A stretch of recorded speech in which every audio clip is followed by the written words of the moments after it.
Hello everyone, আসসালামু আলাইকুম। আজ আমি তালের রস দিয়ে খুব মজার পাকন পিঠার রেসিপি আপনাদের সাথে শেয়ার করব। আর খুব সহজেই এই পিঠাটা তৈরি করে নেওয়া যায়। আশা করি পুরো ভিডিওটা আমার সাথেই থাকবেন, আপনাদের কাছে খুবই ভালো লাগবে। চলুন দেখে নিই এই পিঠাটা আমি কিভাবে করব। তালের পাকন পিঠা বানানোর জন্য এখানে একটা প্যানে আমি 2 কাপ লিকুইড দুধ নিয়েছি, আর এখানে আমি 2 কাপ তালের রস নিয়েছি। আমি এই লিকুইড দুধের সাথে তালের রসটাও দিয়ে দিব।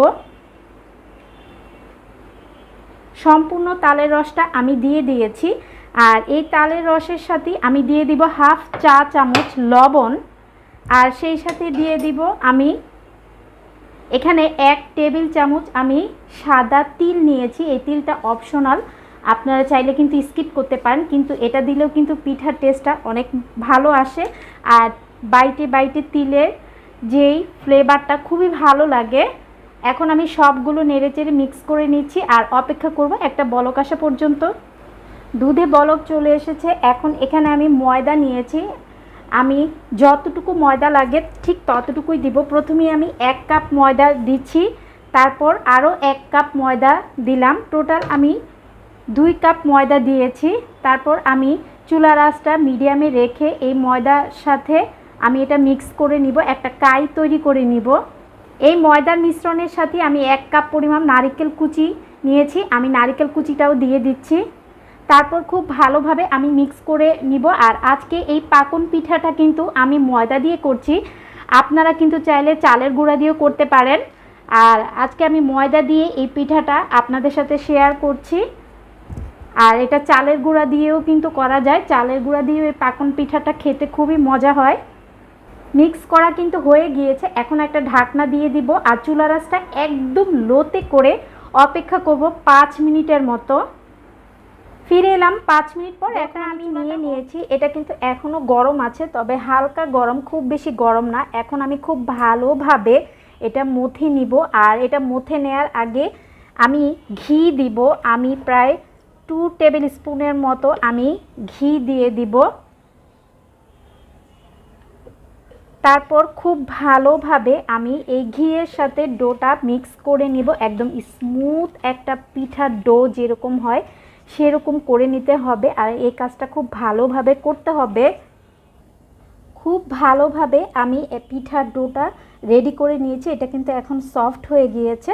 আর আজকে আমি পিঠাগুলো এই ডিজাইন দিয়ে আজকে পিঠাগুলো বানাবো। এখানে আমি 2টা ডিজাইন নিয়েছি, আর ডিজাইনগুলোতে আমি ঘি ব্রাশ করে নিয়েছি।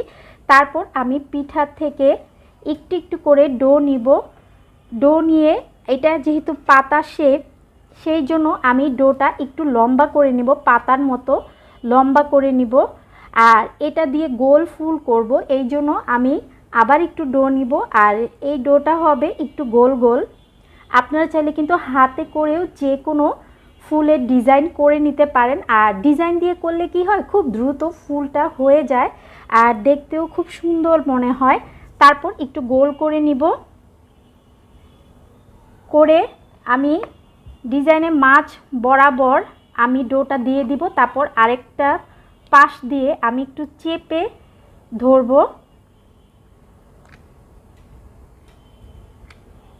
খুব সুন্দরভাবে কিন্তু ফুলটা আমার রেডি হয়ে গিয়েছে, আপনারা দেখতেই পাচ্ছেন।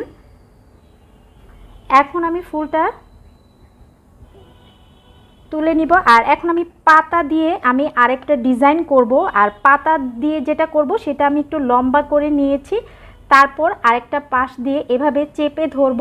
সাইডের যে অংশটা আছে সেটা এভাবে হাত দিয়ে সরিয়ে নিব। আমার পাতার যে পিঠাটা সেটাও কিন্তু খুব সুন্দরভাবে হয়ে গিয়েছে। আমি এভাবে করে সবগুলো পাকন পিঠা আমি কিন্তু বানিয়ে নিয়েছি। আমি এখানে ফুল আর পাতাই করেছি। এখন আমি পিঠাগুলো ভেজে নিব। সরাসরি আমি চুলায় চলে যাব। পিঠা ভাজার জন্য একটা প্যানে আমি তেল নিয়ে নিয়েছি। এখন আমি একটা একটা করে পিঠাগুলো দিয়ে দিব। আর তেলটা কিন্তু খুব বেশি গরমও না, আবার একদম কুসুম গরমও না, কুসুম গরম থেকে একটু গরম থাকবে। আপনারা দেখিয়ে বুঝতে পারছেন।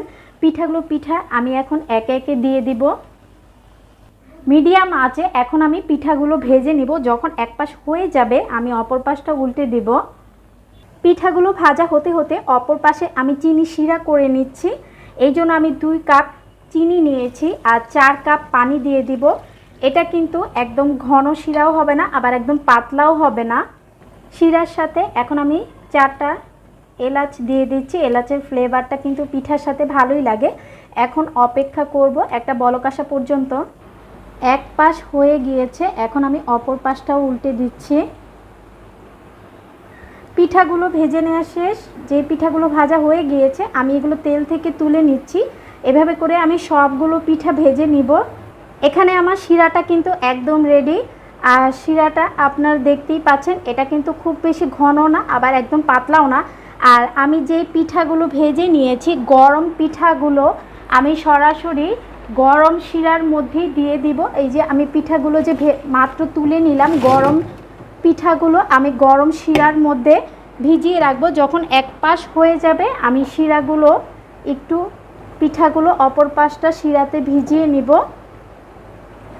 আমি খুব বেশিক্ষণ পিঠাগুলো শিরাতে রাখবো না, আমি 3 থেকে 4 মিনিটের মতো আমি শিরা থেকে তুলে নিব। 3 থেকে 4 মিনিট পরেই আমি পিঠাগুলো তুলে নিব।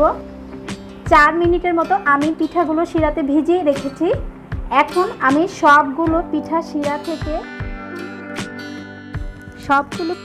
আমি শিরা থেকে তুলে নিয়েছি। এখন আমি একটা পিঠার ভিতরটা একটু দেখাবো, শিরাটা কীরকম ভিতরে ঢুকেছে। আপনারা দেখতেই পাচ্ছেন একদম পারফেক্টভাবে শিরাটা ঢুকেছে। আশা করি আজকের এই তালের পিঠার রেসিপি আপনাদের ভালো লেগেছে। আল্লাহ।